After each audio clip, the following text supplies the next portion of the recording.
जोशीमठ जो आज अस्तित्व की लड़ाई लड़ रहा है, लिहाजा सभी दलों के निशाने पर है धामी सरकार।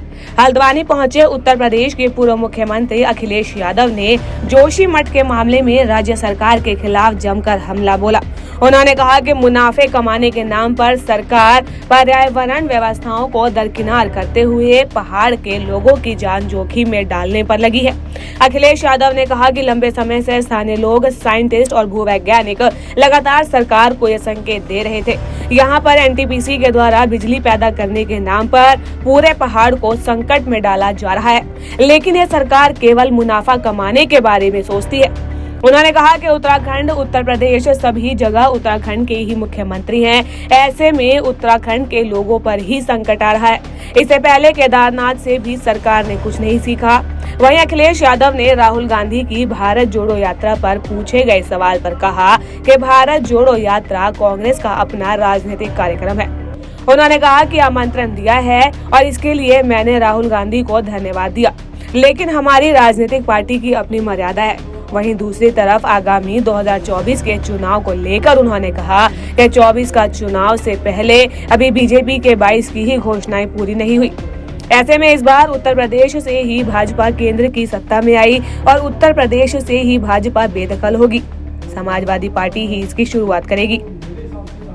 देवभूमि के दंगल में अखिलेश यादव का जोशीमठ को लेकर बीजेपी में हमला बोलना एक तीर से कई निशाना साधना है। अखिलेश यादव ने जोशीमठ को लेकर सीधे सरकार को जिम्मेदार माना है। इसके साथ ही अखिलेश यादव ने 24 को लेकर जो भविष्यवाणी की है, उसमें कितना दम है ये तो आने वाला चुनाव ही बताएगा। उत्तराखंड एक समय पे यूपी का ही हिस्सा था, ठीक। और जिस समय उत्तराखंड बना, लोगों को भरोसा और उम्मीद ये थी कि विकास बहुत होगा और उत्तराखंड खुशहाली के रास्ते पे जाएगा। इधर जो देखने को मिल रहा है, जो न केवल भारत बल्कि दुनिया देख रही है कि जोशीमठ में क्या हुआ है। जो हमारा विकास जिस गति से होना चाहिए था, विकास को विनाश की तरफ नहीं ले जाना था, और जो पैरामीटर्स होते हैं विकास के, उन पैरामीटर्स का पालन करना चाहिए था। उत्तराखंड के पहाड़ कच्चे हैं।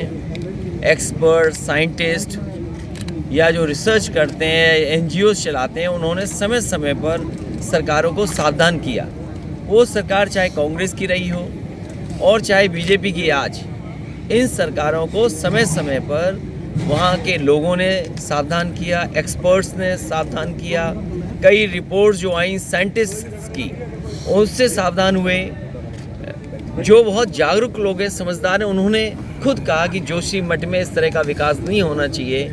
जो विकास हो रहा है और जो खासकर एनटीपीसी की वजह से पहाड़ खोखले कर दिए, ये उत्तराखंड के उस हिस्से के और उत्तराखंड के पूरे हिस्से के पहाड़ कच्चे माने जाते हैं। ये नए पहाड़ हैं। इन पहाड़ों में जो विकास और जिस तरीके से प्रिकॉशन लेकर के, सेफ्टी को लेकर के, और जिस तरह का इन्वायरमेंटल कंसर्न दिखाना चाहिए था, यहाँ की सरकार ने नहीं दिखाया। मुनाफे के चक्कर में इन्होंने खासकर जोशीमठ और आसपास बर्बाद किया है। और तब जब कई बार ऐसी घटनाएं हुई हैं जहाँ से हमें कुछ न कुछ सबक सीखना चाहिए था। ब्यूरो रिपोर्ट, हल्द्वानी, उत्तराखंड आज।